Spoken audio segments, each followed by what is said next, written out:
మరి నీరు దొంగతనంగా ఎత్తుకపోతుంటే కేసీఆర్ లాంటి వ్యక్తి మాట్లాడినప్పుడు ధర్మంగా నువ్వు కేసీఆర్ గారు సపోర్ట్ చేయాలి, ప్రధానమంత్రి దగ్గర పోవాలి, గట్టిగా మాట్లాడాలి.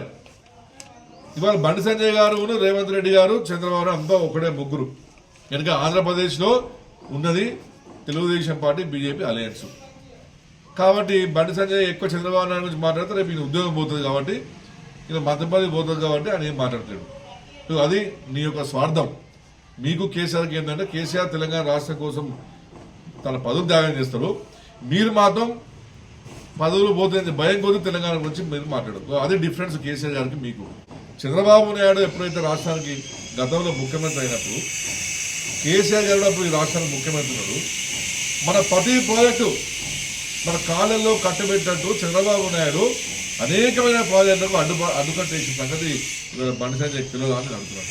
మరి ఈ విధంగా చంద్రబాబు నాయుడు దోపిడీతనం చేస్తుంటే కేసీఆర్ గారు మీలా చేతులు కూర్చుంటున్నారు.